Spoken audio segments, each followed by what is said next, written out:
अभी देखो लोगों को यही बात क्लियर नहीं होती मेजॉरिटी को कि आखिर फंक्शन क्या होता है। डोमेन रेंज तो बहुत बात की बात है। अब देखो जैसे कि हम कह रहे हैं कि भाई ए बी सी डोमेन है और रेंज के मेंबर है 1 2 3 4। तो ए जो है वो 1 से एसोसिएट है, बी जो है वो 2 से एसोसिएट है, सी 3 से एसोसिएट है, 4 किसी से एसोसिएट नहीं है। यानी रेंज का एक मेंबर ऐसा है 4 जो डोमेन के किसी मेंबर से एसोसिएट नहीं है। तो क्या ये फंक्शन होगा या नहीं होगा? बिल्कुल होगा। रेंज का अगर कोई मेंबर बच जाता है तो फंक्शन होता है। आइए चलें और देखते हैं। अब डोमेन में ए बी सी है, रेंज में 1 2 है। ए और बी दोनों किससे एसोसिएट है? 1 से। ठीक है, सी एसोसिएट है 2 से। दिलचस्प बात यह है कि डोमेन के दो मेंबर ए और बी दोनों एक ही रेंज के मेंबर से एसोसिएट हैं। तो क्या ये फंक्शन है या नहीं? जी हाँ है। डोमेन के दो मेंबर रेंज के एक मेंबर के साथ हो सकते हैं। डोमेन के दो मेंबर रेंज के एक मेंबर के साथ हो सकते हैं। अभी बड़ी अच्छी तरकीब बताऊंगा, ठीक है? अभी तो स्टार्ट है।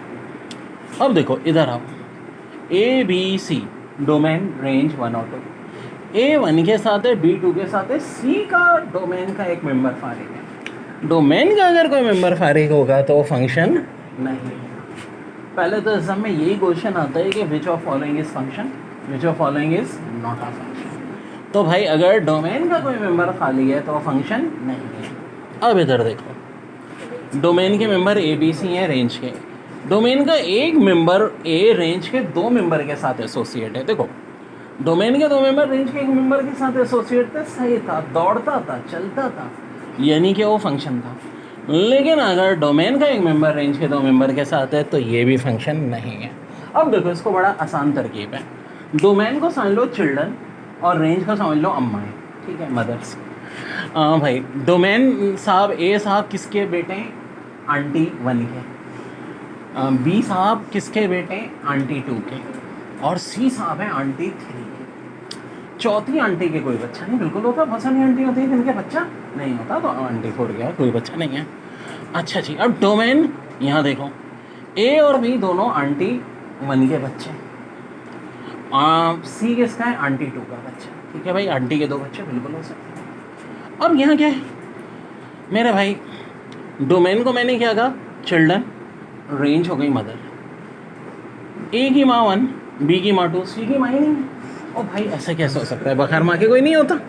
तो भाई जब बगैर माँ के कोई नहीं होता तो फंक्शन कहाँ से हो जाएगा? ठीक है, तो डोमेन क्या हो गई? चिल्ड्रन। बगैर माँ के हो रहा है इसके पहले तो भाई ये फंक्शन नहीं होगा। इसको तो हट गया से। तो अब यहाँ आ जाओ, ए बी सी डोमेन क्या है? चिल्ड्रन और रेंज है माएँ।